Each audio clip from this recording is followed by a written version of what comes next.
Assalamualaikum warahmatullahi wabarakatuh. Saya Atik Widiati. Di sini saya akan mempraktekkan memilih praktikum mandiri biologi, yaitu sistem pencernaan makanan. Nah, mari kita simak gambar sistem pencernaan makanan di sini. Nah, di sini adalah sistem pencernaan makanan, di mana urutan pencernaan makanan yaitu makanan masuk ke mulut, kemudian turun ke kerongkongan, selanjutnya masuk ke lambung, kemudian di lambung diolah sehingga masuk ke usus halus atau usus 12 jari, kemudian masuk ke usus besar, dan kemudian dikeluarkan melalui anus. Mari kita simak satu persatu. Yang pertama, ketika makanan masuk ke mulut, ketika makanan masuk ke mulut, di situ terjadi pencernaan secara mekanik dan kimiawi. Pencernaan mekanik itu oleh gigi dan lidah, di mana gigi berfungsi untuk mengunyah makanan, sedangkan lidah untuk membantu menempatkan makanan agar mudah dikunyah oleh gigi. Kemudian di dalam rongga mulut ini, di dalam rongga mulut ini juga terjadi pencernaan secara kimiawi, yaitu dibantu oleh enzim petialin, di mana enzim petialin ini mengubah amilum menjadi glukosa atau zat tepung menjadi gula. Jadi kalau kita mengunyah makanan terlalu lama, maka lama-lama makanan itu terasa manis. Setelah dikunyah di rongga mulut, maka akan turun ke kerongkongan. Nah, di kerongkongan ini, kemudian dari mulut, kemudian turun ke kerongkongan. Nah, di kerongkongan ini terjadi gerakan peristaltik, yaitu gerakan kerongkongan mendorong makanan. Nah, dari kerongkongan itu lewat, kemudian didorong masuk menuju ke lambung. Di lambung, makanan itu dicerna lagi. Nah, dinding lambung ini menghasilkan lendir atau mukus, sedangkan fundus menghasilkan getah lambung. Nah, getah lambung ini mengandung asam lambung atau HCl. Nah, dimana kalau tingkat keasaman lambung kita tinggi, maka akan terjadi sakit mah. Nah, di lambung ini juga menghasilkan enzim untuk membantu pencernaan makanan. Di antaranya adalah enzim pepsin, yaitu menghidrolis molekul protein menjadi peptida. Kemudian ada enzim renin, yaitu mengubah karsinogen menjadi kasein. Selanjutnya adalah enzim lipase yang menghidrolisis trigliserida menjadi asam lemak dan gliserol. Nah, di lambung diremas-remas. Nah, di lambung ini juga pencernaannya dibantu oleh kelenjar pankreas. Nah, di sini.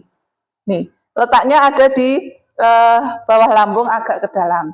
Di mana kelenjar pankreas ini menghasilkan enzim amilase, yaitu mengubah amilum menjadi glukosa, kemudian enzim lipase yang mengubah lemak menjadi asam lemak, dan enzim tripsin yang mengubah protein menjadi senyawa amino. Kemudian dibantu oleh kelenjar hati. Nah, kelenjar hati ini merupakan kelenjar terbesar dalam tubuh manusia, terletak dalam rongga perut sebelah kanan. Nah, empedu dibuat dari perombakan sisa darah merah yang telah mati atau rusak. Nah, setiap harinya setengah liter cairan empedu yang dihasilkan berguna untuk mengemulsi lemak agar lebih mudah diserap dan disalurkan sel darah ke seluruh tubuh. Nah, jadi di lambung itu dibantu oleh pankreas juga kelenjar hati. Setelah dari lambung, makanan tadi masuk ke usus halus. Nah, panjang usus halus ini adalah 8,25 meter dalam tubuh manusia. Nah, bayangkan berapa panjangnya usus kalau dibentangkan di luar tubuh manusia. Nah, itu di usus halus terjadi penyerapan sari-sari makanan. Nah, di sini ada juga enzim yang di usus halus itu membantu.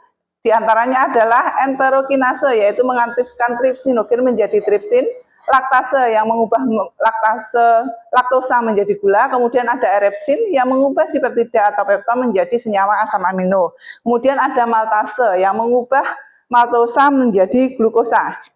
Usus halus, Kemudian ada disakrase, yaitu mengubah disakarida menjadi monosakarida. Kemudian ada peptida C yang mengubah polipeptida menjadi senyawa asam amino. Kemudian juga ada sukrase yang mana mencerna sukrosa menjadi glukosa atau fruktosa. Jadi zat gulanya itu dirubah lagi menjadi yang lebih mudah diserap oleh tubuh. Kemudian ada lipase yang mengubah trigliserida menjadi gliserol dan asam lemak.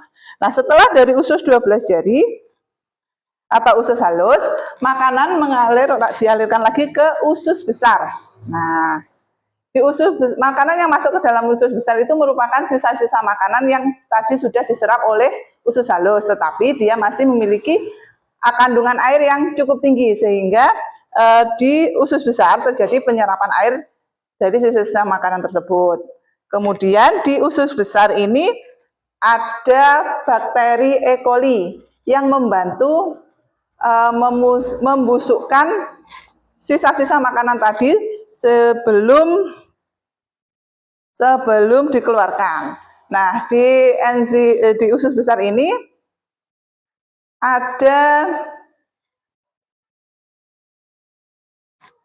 ada umbai cacing atau ini kalau orang awam menyebutnya sebagai usus buntu. Nah, usus buntu ini berfungsi untuk menetralkan atau ya dia itu netral, kalau ada ya apa itu tidak mengganggu, kalaupun tidak ada ya tidak apa-apa. Makanya terkadang ada kalau pencernaannya tidak sehat, terkadang ada yang menderita usus buntu. Nah, itu umbai cacing.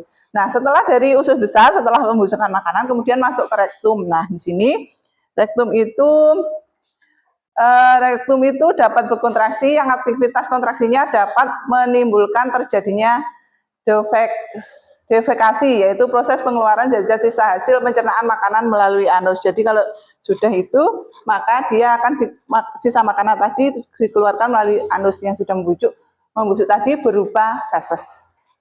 Nah, ini tadi adalah sistem pencernaan makanan. Jadi di antara sistem pencernaan makanan ini organ yang menghasilkan enzim yaitu ada di rongga mulut, kemudian ada di lambung, dan ada kelenjar pankreas, dan kemudian ada di usus halus. Nah, demikian.